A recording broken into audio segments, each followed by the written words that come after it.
Hi friends, എല്ലാവർക്കും നമസ്കാരം. എല്ലാവർക്കും എൻ്റെ ചാനലായ കുക്കിംഗ് അറ്റ് മീ ഫ്ലോറിലേക്ക് സ്വാഗതം. ഇന്നത്തെ നമ്മുടെ വീഡിയോ വളരെ ഈസി ആയിട്ട് ചെയ്യാൻ പറ്റുന്നൊരു പൊട്ടറ്റോ മസാലയാണ്. നമുക്ക് പൂരി, ചപ്പാത്തി, ഈ മസാല ദോശയുടെ ഫില്ലിംഗ് ഒക്കെ ആയിട്ട് കഴിക്കാൻ പറ്റുന്നൊരു പൊട്ടറ്റോ മസാലയാണ്. ഇത് വളരെ ഈസി ആയിട്ട് നിങ്ങൾക്ക് ചെയ്തെടുക്കാൻ പറ്റുന്നതാണ്. ഞാൻ ഇതിനു മുമ്പ് ഒരു പൂരിയുടെ റെസിപ്പി പോസ്റ്റ് ചെയ്തിരുന്നു.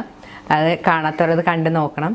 എൻ്റെ ചാനൽ ആദ്യമായി കാണുന്നവർ സബ്സ്ക്രൈബ് ചെയ്യാനും അതിനടുത്ത് കാണുന്ന ബെല്ലൈക്കൻ ക്ലിക്ക് ചെയ്യാനും മറക്കരുത്.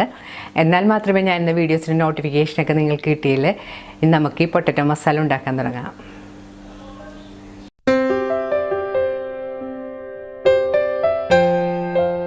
പൊട്ടറ്റോ മസാല ഉണ്ടാക്കാനായിട്ട് ഞാൻ ഈ സൈസിലുള്ള 3 ഉരുളക്കിഴങ്ങാണ് എടുത്തിരിക്കുന്നത്. ഇത് ഏകദേശം 500 ഗ്രാം ഉരുളക്കിഴങ്ങ് ഉണ്ടാവും. ആദ്യം നമുക്ക് ഈ ഉരുളക്കിഴങ്ങ് വേവിച്ചെടുക്കണം. ഞാൻ പ്രഷർ കുക്കറിൽ വെച്ചാണ് വേവിക്കുന്നത്. ഉരുളക്കിഴങ്ങ് കുക്കറിൽ വെച്ചതിന് ശേഷം മുക്കാൽ ഭാഗത്തിന് വെള്ളം ഒഴിച്ച് സ്റ്റവിൽ വെച്ച് 4-5 വിസിൽ വരുമ്പോൾ സ്റ്റവ് ഓഫ് ചെയ്തിടണം. കുക്കറിൻ്റെ സ്റ്റീം പോകുമ്പോൾ തുറന്ന് നോക്കാം. ഉരുളക്കിഴങ്ങ് പാകത്തിന് വെന്തിട്ടുണ്ടാവും. നിങ്ങൾ ഉപയോഗിക്കുന്ന ഉരുളക്കിഴങ്ങ് കൂടുതൽ വലുതാണെങ്കിൽ കുക്കറിൽ വേവിക്കുമ്പോൾ 2ആയിട്ട് മുറിച്ചിട്ടിട്ട് വേവിക്കണം. അപ്പോൾ ഉരുളക്കിഴങ്ങ് പെട്ടെന്ന് കുക്കായി കിട്ടും. ഇനി നമുക്ക് വേണ്ടത് സവാള ഞാൻ ഈ ചെറിയ സൈസിലുള്ള 2 സവാളയാണ് എടുത്തിരിക്കുന്നത്. പച്ചമുളക്, ചെറിയൊരു കഷ്ണം ഇഞ്ചി, കറിവേപ്പില, കടുക്, ഉഴുന്നുപരിപ്പ്, ഉണക്കമുളക്, ആവശ്യത്തിന് എണ്ണ. വേവിച്ച് വെച്ചിരിക്കുന്ന ഉരുളക്കിഴങ്ങ് നല്ലൊരു തണുത്ത് വന്നിട്ടുണ്ട്. അതിൻ്റെ തൊലിയെല്ലാം ഒന്ന് കളഞ്ഞെടുക്കണം. തൊലി കളഞ്ഞെടുത്ത ഉരുളക്കിഴങ്ങ് കൈകൊണ്ട് ഉടച്ചെടുക്കുകയോ കത്തി കൊണ്ട് കഷ്ണങ്ങളായി മുറിച്ചെടുക്കുകയോ ചെയ്യാം. ഉടച്ചെടുക്കുമ്പോൾ എല്ലാ കഷ്ണങ്ങളും വെണ്ണ പോലെ ഒന്നും ഉടച്ചെടുക്കരുത്. ഇടയ്ക്ക് കുറച്ച് കഷ്ണങ്ങളും വേണം. ഇപ്പോൾ ഉരുളക്കിഴങ്ങെല്ലാം ഇതുപോലെ ഉടച്ചെടുത്തിട്ടുണ്ട്. നമുക്ക് മാറ്റി വെക്കാം. ഇനി തൊലി കളഞ്ഞു വെച്ചിരിക്കുന്ന സവാള ഇതുപോലെ നീളത്തിൽ നേരിയ കഷ്ണങ്ങളായിട്ട് നമുക്ക് മുറിച്ചെടുക്കാം. ഇനി പച്ചമുളക് ഇതുപോലെ വട്ടത്തിൽ മുറിച്ചെടുക്കാം. ഇഞ്ചിയും ചെറിയ കഷ്ണങ്ങളായിട്ട് മുറിച്ചെടുക്കാം. ഇത് കറിക്ക് ആവശ്യമുള്ള മഞ്ഞൾപ്പൊടിയാണ്. ഇനി നമുക്ക് കറി ഉണ്ടാക്കാനായിട്ട് ഒരു പാൻ ചൂടാക്കാം. ചൂടായ പാനിലേക്ക് ആവശ്യത്തിന് എണ്ണ ഒഴിച്ചു കൊടുക്കണം. ഇനി ഇതിലേക്ക് കടുക് ഇട്ട് പൊട്ടിക്കണം. കടുക് പൊട്ടി വരുമ്പോൾ അതിലേക്ക് ഉഴുന്നുപരിപ്പിട്ട് മൂപ്പിക്കാം.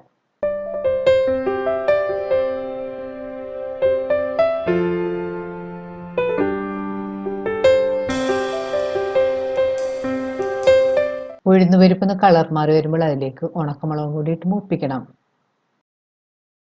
ഉണക്കമുളകിൻ്റെ കളർ മാറി കരിഞ്ഞൊന്നും പോകരുത്.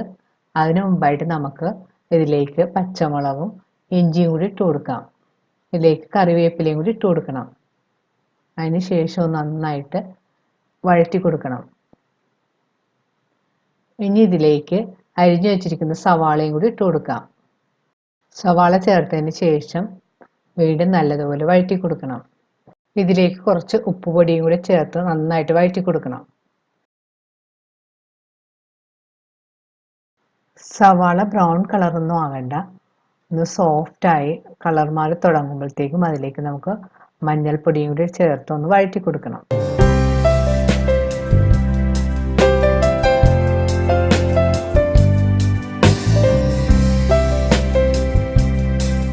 മഞ്ഞൾപ്പൊടിയുടെ പച്ചമണം ഒന്ന് മാറി വരുമ്പോൾ അതിലേക്ക് വേവിച്ചുടച്ച് വെച്ചിരിക്കുന്ന ഉരുളക്കിഴങ്ങും കൂടി ചേർത്ത് കൊടുക്കാം. ഉരുളക്കിഴങ്ങ് ചേർത്തതിന് ശേഷം ഒന്ന് നന്നായിട്ട് വഴറ്റി കൊടുക്കണം.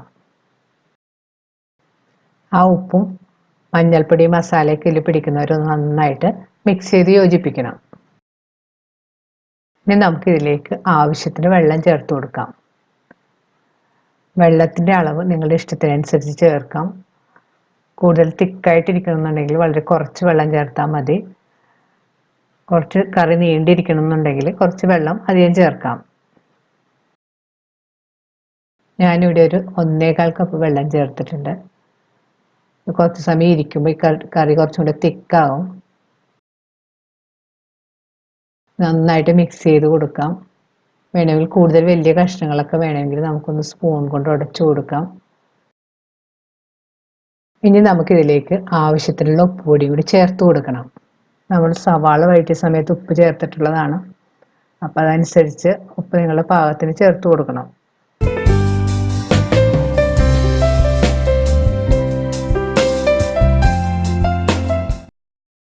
കറി കൂടുതൽ തിക്കാണെന്ന് തോന്നുകയാണെങ്കിൽ നമുക്ക് കുറച്ച് വെള്ളം കൂടി ചേർത്ത് നന്നായിട്ട് മിക്സ് ചെയ്ത് കൊടുക്കാം.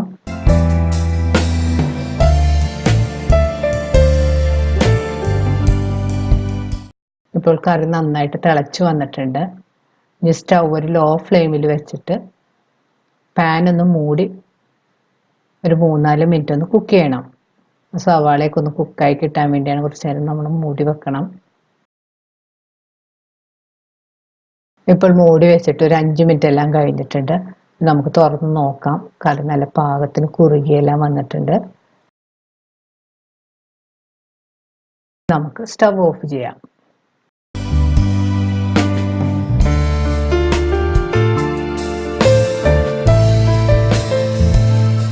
ഇപ്പോൾ നമ്മുടെ പൊട്ടറ്റോ മസാല റെഡി ആയി കഴിഞ്ഞ് നമുക്കൊരു സർവിങ് ബൗളിലേക്ക് മാറ്റാം.